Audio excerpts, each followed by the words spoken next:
আসসালামু আলাইকুম। আমার আরও একটা নতুন ভিডিওতে আপনাদের সবাইকে স্বাগতম। আজকে আমি বানাবো হচ্ছে চিকেন মোমো। প্রথমে চিকেন আর সবজি নিয়ে নিলাম। সবজির মধ্যে নিচ্ছি গাজর, ব্রকলি আর হচ্ছে বাঁধাকপি।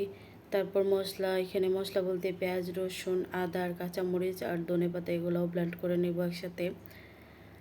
তারপর আবার পেঁয়াজ কুচিও নিয়ে নিছি, আবার রসুন কুচিটা আসলে একটু সস বানাবো, মানে চিলি অয়েল যেটা মোমো দিয়ে খাওয়া হয়।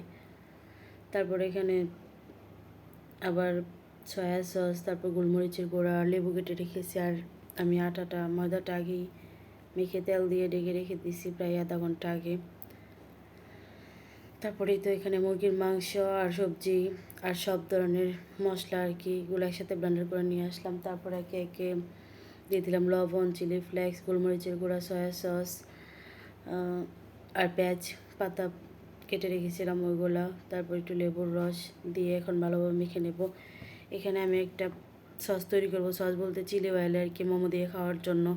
তাই সাদা তেল, চিলি ফ্লেক্স, ঝালের জন্য একটু শুকনো মরিচের গুঁড়ো আর একটু সামান্য লবণ দিয়ে বাটিতে রেখে দিছি। এখানে পর্যাপ্ত পরিমাণ সয়াবিন তেল দিয়ে রসুনটা ব্রাউন কালার হওয়া পর্যন্ত অপেক্ষা করব। তারপর এখান থেকে সামান্য তেল আমি আবার মোমোর পোড়ের মধ্যে দিয়ে দেবো, তাহলে গন্ধটা সুন্দর হয় আর কি। তারপরে তো বাটিতে রেখে দেওয়া সেই তিল আর চিলি ফ্লেক্স রেখে দিয়েছিলাম, যে ওটার মধ্যে ঢেলে দিলাম। এই তো হয়ে গেল মোমো দিয়ে খাওয়ার জন্য চিলি অয়েল। তারপর এই তো বানানো শুরুও করে দিছি, প্রায় অনেকগুলো বানিয়েও ফেলছি। একটু একটু চেষ্টা করি আর কি, আহামরি তেমন ভালো কিছু হয় না, তবে যেটুকু হয় আলহামদুলিল্লাহ নিজে চলে যায় আর কি। তো আজকে প্রায় অনেকগুলো মোমো বানিয়ে নিয়েছি, কারণ হচ্ছে মেয়েকে টিফিনে দিতে সুবিধা হয়। তাহলে হালকা ভাপ দিয়ে আমি ডিপ ফ্রিজে রেখে দিলে পরবর্তীতে আবার আধা ঘন্টা আগে বের করে একটু হালকা তেল দিয়েও ভেজে দেওয়া যায়, বা একটু গরম করেও দেওয়া যায় ভাপ দিয়ে আর কি। তো তাড়াহুড়া করার জন্য একটু বড় বড় করে তাড়াতাড়ি শেষ করতেছি, কারণ আমার মেয়ে খুব বিরক্ত করতেছে,